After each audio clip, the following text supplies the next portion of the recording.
Всем привет! Сегодня я хочу поговорить с вами об одной очень важной теме русского языка и об одном важном выражении.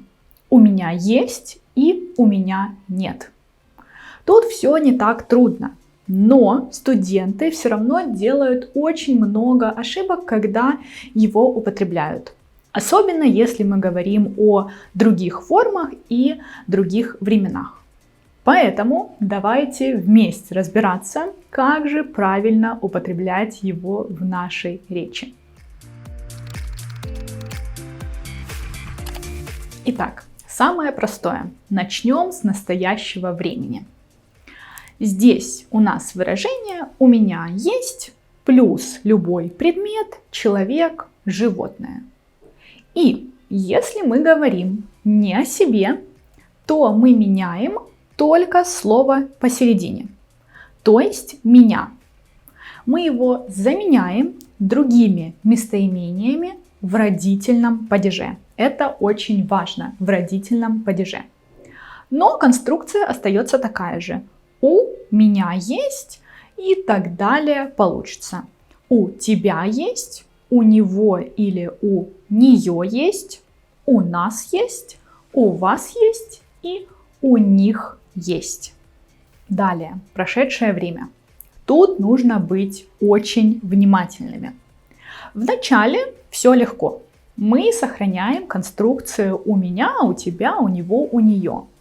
Но дальше слово есть мы убираем, и вместо него мы используем глагол быть в прошедшем времени.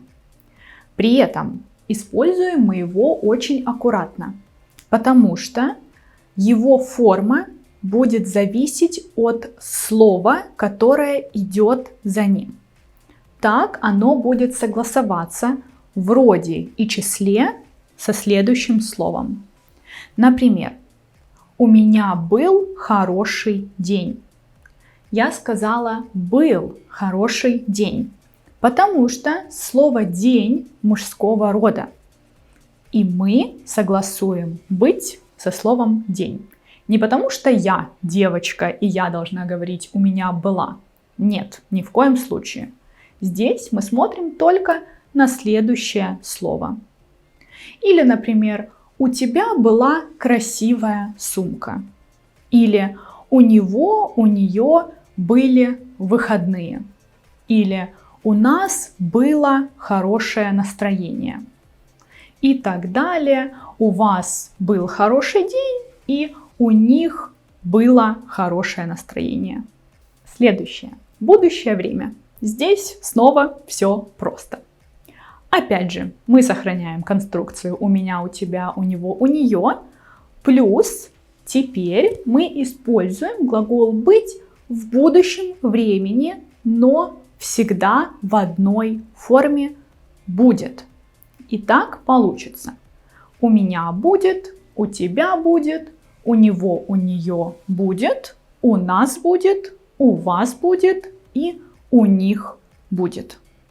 Окей, пока я думаю, все ясно, все просто, за исключением, может быть, прошедшего времени. Там нужно быть осторожными.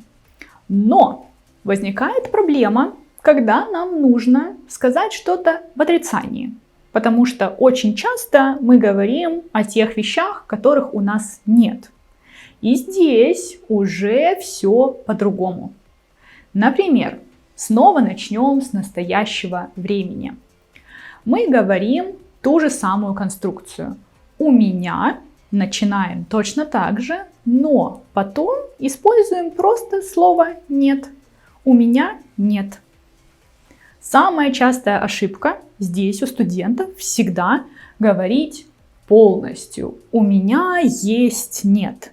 Нет, ни в коем случае. Мы убираем слово есть и используем только нет.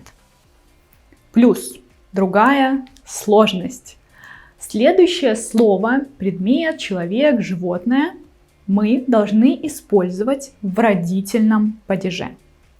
Таким образом, у нас получится: у меня нет собаки, у тебя нет кота, у него или у нее нет времени, у нас нет проблем, у них нет денег и у вас нет желания. Неважно что, здесь нужно быть очень аккуратными, особенно для родительного падежа множественного числа. Там очень много разных форм, и их все нужно запоминать или знать очень много правил. Далее, прошедшее время. Оно тоже будет отличаться от предыдущих примеров, где мы говорили о предложениях в прошедшем времени, но так даже лучше, потому что здесь прошедшее время намного легче. Что мы делаем?